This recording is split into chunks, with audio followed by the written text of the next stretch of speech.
प्रभु, मैंने आपके अवतार को हानि पहुंचाने का प्रयास किया, फिर भी आपने मुझे दर्शन दिया। देने ही पड़े। तुम्हें मेरे चरणों का स्पर्श जो मिल गया, तुम्हें आश्चर्य हो रहा होगा। एक साधारण से स्पर्श से तुम्हें वो मिला जो बड़े से बड़े ऋषियों को भी कठिन से कठिन तपस्या के बाद भी नहीं मिलता। इसका उत्तर तुम्हारे अतीत में छुपा है। दैत्य हिरण्याक्ष के पुत्र के रूप में तुम्हारा जन्म हुआ था। शीघ्र ही तुम बहुत अधिक विशाल और असीम बलशाली हो गए थे, पर तुम अपनी शक्ति का प्रयोग अनुचित ढंग से करते थे। एक दिन तुमने महर्षि लोमस के आश्रम में बहुत ही उत्पात मचाया, हरे भरे वृक्षों को नष्ट कर दिया।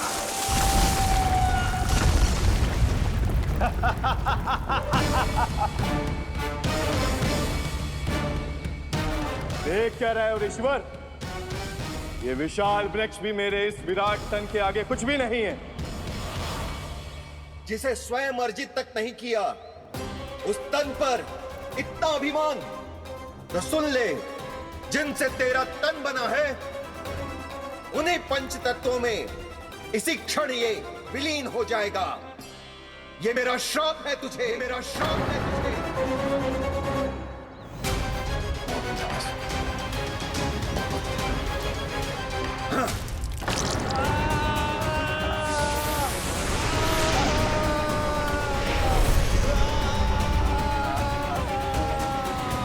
पर तभी तुम्हें अपनी भूल का आभास हुआ और ऋषि लोमस से तुमने क्षमा याचना की।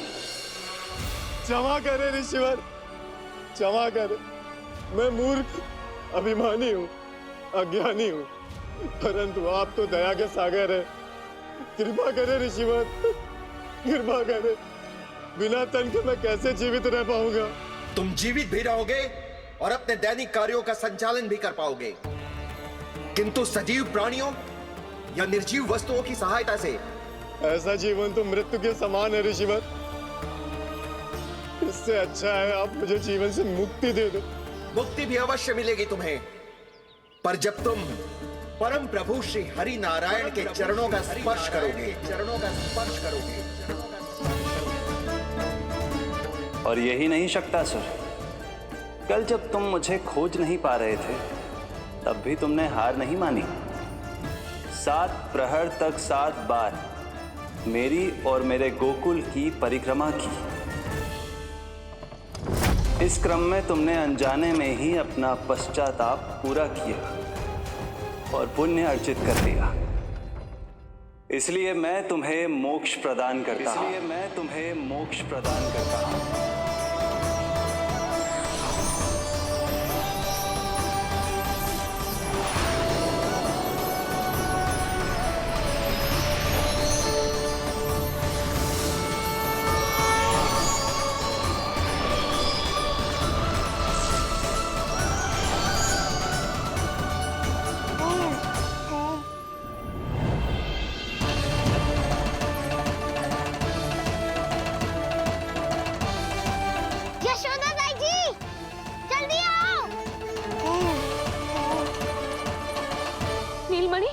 मेरा लल्ला, लल्ला, तुझे कुछ हुआ तो ना है ना? तुम ठीक तो है ना? मेरा नीलमणि, मेरा प्यारा बच्चा।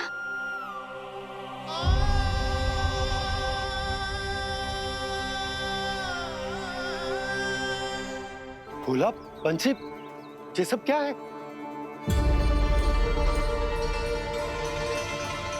उज्जवल, ये किसने करो है? और देख, कहानी मत सुनाइयो। उज्जवल पुत्र, कैसे हुआ ये सब? किसने किया? और किसने? महाबली नीलमणि ने बड़ी ताई जी।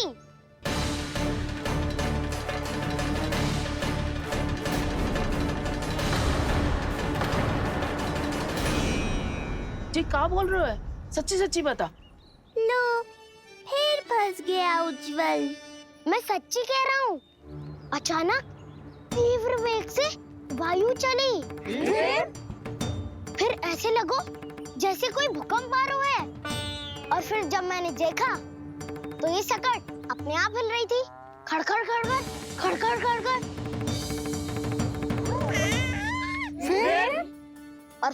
में साहस दिखाओ और उस सकट को रोकने का प्रयास करो। पर सकट ना रुको। जे हिले ही जा रहा था, खड़खड़ खड़खड़ खड़खड़ खड़खड़ खड़खड़ खड़खड़, और फिर ऐसे ही हिलते हुए अचानक से आगे बढ़कर सीधा नीलमणि के ऊपर चला आए हो। और फिर सकट भी हिल रहा था, खड़खड़ खड़खड़, और सकट का सामान भी हिल रहा था, थरथर थरथर। ऐसा लगो जैसे सकट नीलमणि को कुचलने को।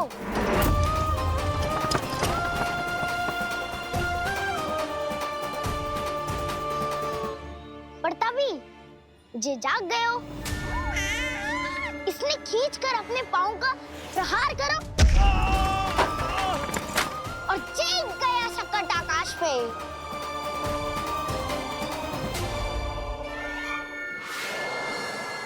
और फिर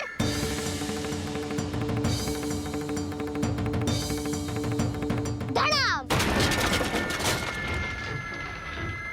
सब भूमि पे गिरकर चकनाचूर।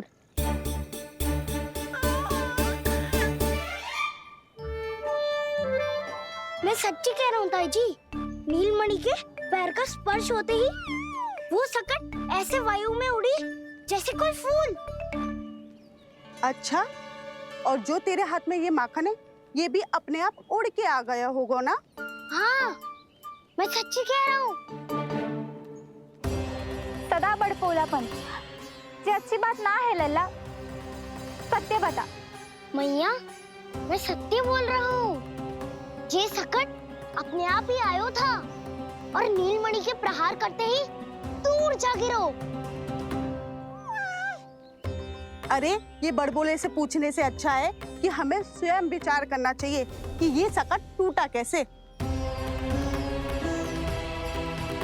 हाँ नंदराज, हाँ, हम भी आरती के लिए भीतर चले गए थे। हाँ। अरे, आप सब मेरा विश्वास क्यों ना कर रहे हो? नीलमणि के प्रहार से ही उज्जवल, सकट बहुत पुराना था, पहिया ढीला होकर खुल गया होगा। यशोदा, अनेक कारण हो सकते हैं, चिंता करने की कोई आवश्यकता ना है। मैं चिंता क्यों करने लगी भला? मेरे नीलमणि के गले में रक्षा वाला कंठक पहले से ही है, और हम ये सब पूजा पाठ इतने विधि विधान से इसी के लिए तो कर रहे हैं, है ना पंडित जी? हाँ रानी जी।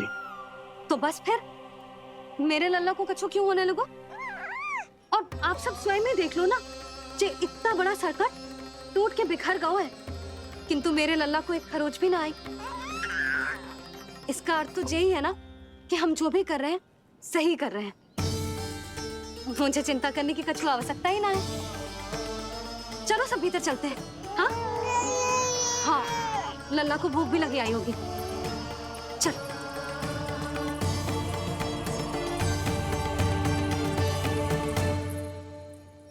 नंदराज जी, अब हमें भी आज्ञा दीजिए। प्रणाम पंडित जी। ध्यान कहाँ था तुम दोनों का? और अधिक सावधान रहने की आवश्यकता थी ना? क्षमा कीजिए नंदराज।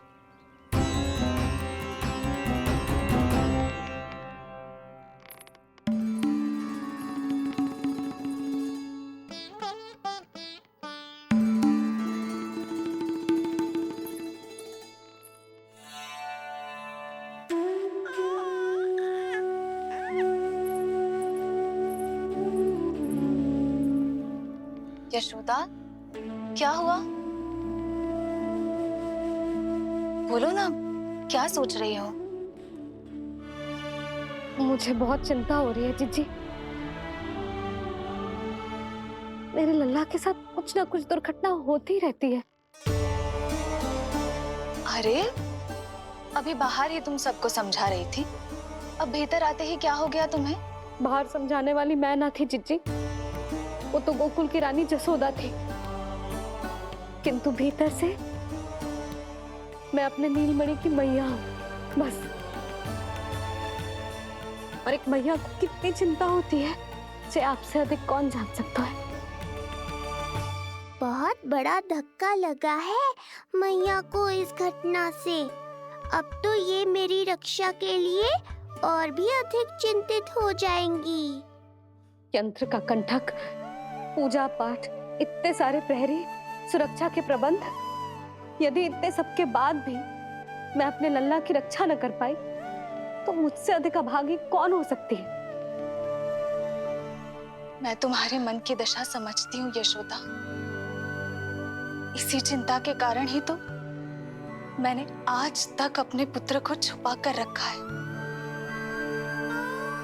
मैं जानती हूँ चिच्ची, मैं समझती हूँ।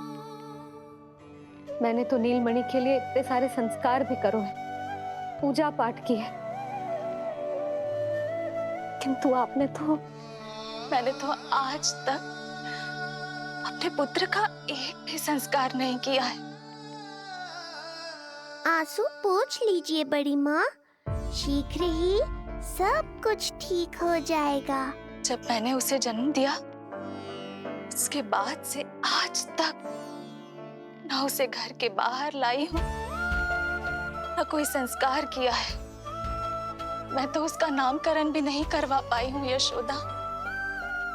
उसके जन्म के समय स्वामी ने ये संदेश भिजवाया था कि उस कंस को हमारे पुत्र के बारे में तनिक भी भनक नहीं पड़नी चाहिए। तब से आज तक भय के छाव में जीती आई हूँ कि वो कंस कहीं हमारे पुत्र को भी ना मार दे, जैसे देवकी के सारे संतानों को मार दिया है। ये आशंका कभी सत्य नहीं होगी बड़ी माँ, मैं हूँ ना। माँ अपनी संतान के मन की बात बिना कहे ही समझ जाती है। आप भी समझ जाओ ना मैया।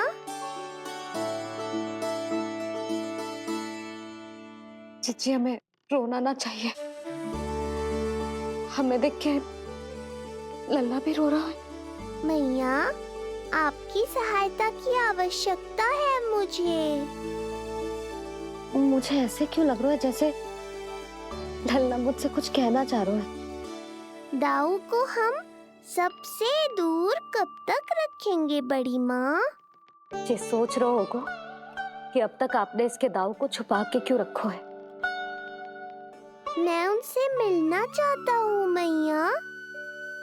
चिच्ची, कितना मन करता होगा ना इसका अपने दाऊ से मिलने का। और आपके लल्ला का भी तो मन करता होगा ना कि अपने छोटे भाई को मिले। कितनी बातें करते हैं हम दोनों की इनके सामने। हाँ यशोदा, मैं भी अपने पुत्र को नीलमणि के बारे में सब कुछ बताती हूँ। तो बस फिर हमें साथ साथ रखिए ना।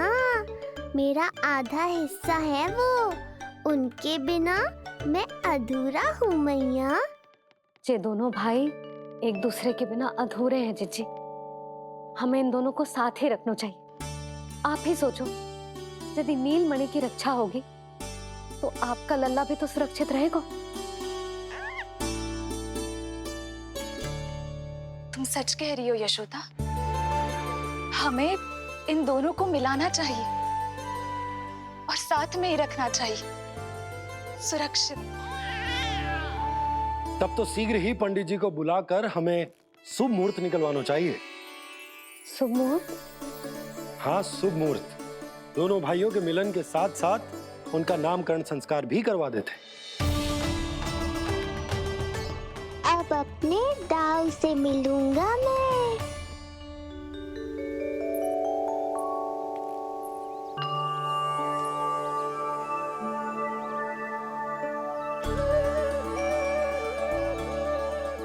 ऋषिवर की दिव्य आभा के कारण ये वातावरण कितना शुद्ध, कितना पवित्र लग रहा है ना।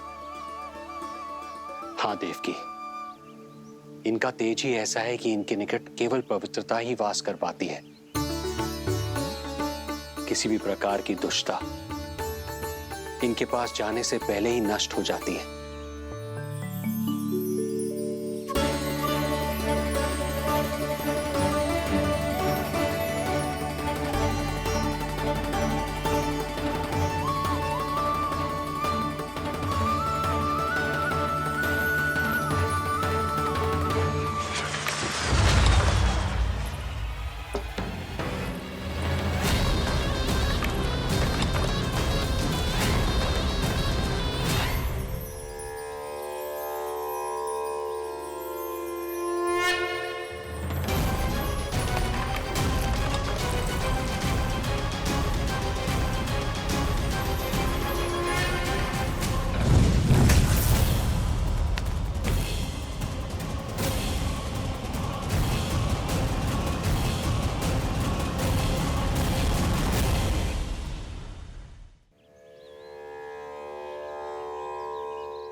इनका तेज ही ऐसा है कि इनके निकट केवल पवित्रता ही वास कर पाती है। किसी भी प्रकार की दुष्टता इनके पास जाने से पहले ही नष्ट हो जाती है। यदि महर्षि की इच्छा के बिना मैंने भीतर प्रवेश किया तो कहीं ये मुझे श्राप ना दे दे। नहीं, इससे तो अच्छा है कि मैं यहीं आश्रम के बाहर रुकूं और यहीं से इन दोनों पर दृष्टि रखूं।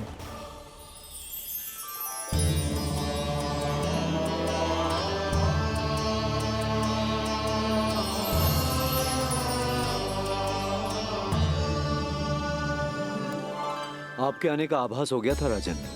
गुरुदेव, जो संतानें हमने खो दी है उनका श्राद्ध करवाने की विनती लेकर हम आपके पास आए हैं।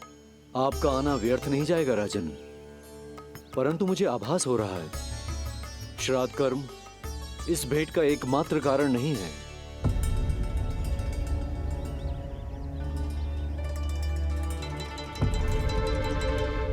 आपको उसकी या कंस की चिंता करने की कोई आवश्यकता नहीं है। निश्चिंत होकर बताइए कि आपकी इच्छा क्या है। गुरुदेव, वर्तमान में मेरी प्रथम पत्नी रोहिणी पुत्र सहित गोकुल में निवास कर रही है। हमारे उस पुत्र का और भाभी यशोदा के पुत्र का नामकरण संस्कार करवा दीजिए। बस यही हमारा सौभाग्य होगा। मुझे कुछ सुनाई क्यों नहीं दे रहा है? देवी रोहिणी से उत्पन्न आपका पुत्र यादव कुल का राजकुमार है और यादवों का गुरु होने के नाते उसका संस्कार कराना हमारा कर्तव्य है।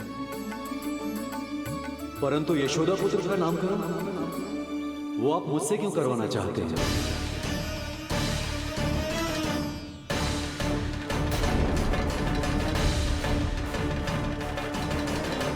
गुरुदेव, सत्य ये है कि रुक क्यों गई रानी देवकी?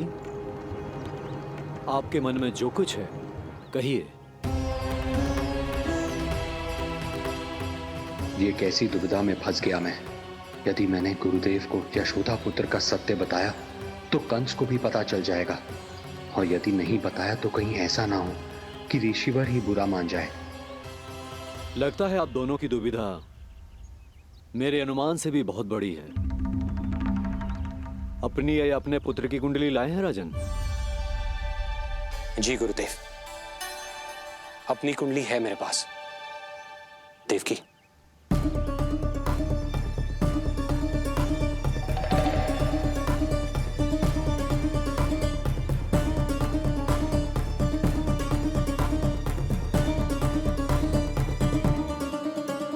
जो रहस्य आप नहीं बता पा रहे हैं राजन, वो ये कुंडली बताएगी।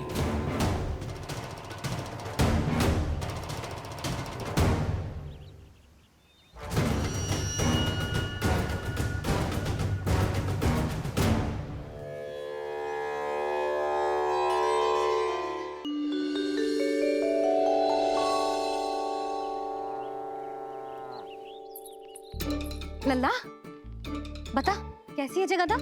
मैया को हो क्या गया है आज? देख, सही सही बताइयो।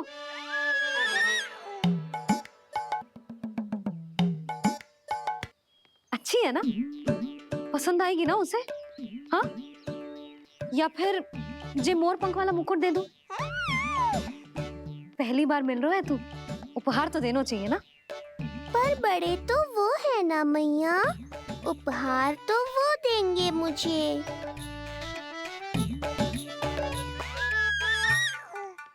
ना ना, मोर पंख वाला मुकुट तो मेरे लल्ला का है ना, जे ना दे सकते। तेरे जैसा कोई कंठक या चांदी वाला कड़ा दे दूं? हाँ?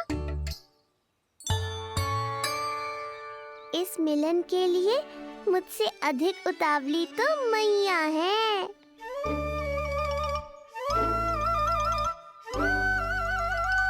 अच्छा, जे उपहार छोड़, तू तो जे बता कि तू उसे बुलाएगा क्या कह के? अन्य सभी के जैसे बड़े भैया या गांव वालों के जैसे दद्दा बुलाएगो, या फिर बड़े नगरों में जैसे बुलाते हैं ज्येष्ठ भ्राता बुलाएगो, या फिर प्रेम से बुलाएगो दाऊ? दाऊ बुलाएगो ना?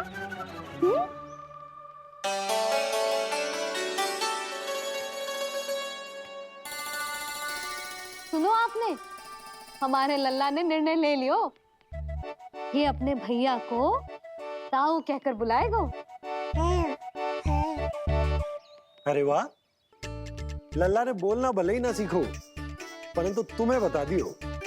और नहीं तो क्या, लल्ला कुछ कहे ना कहे माँ तो समझ जाती है ना लल्ला?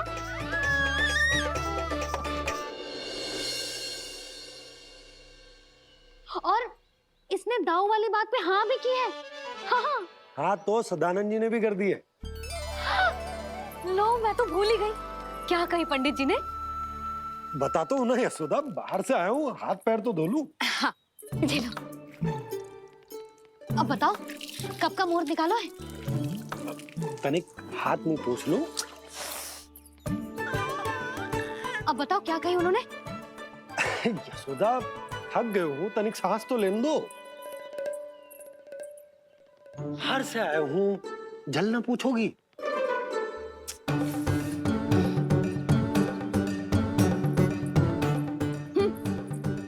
अब बता दो जी।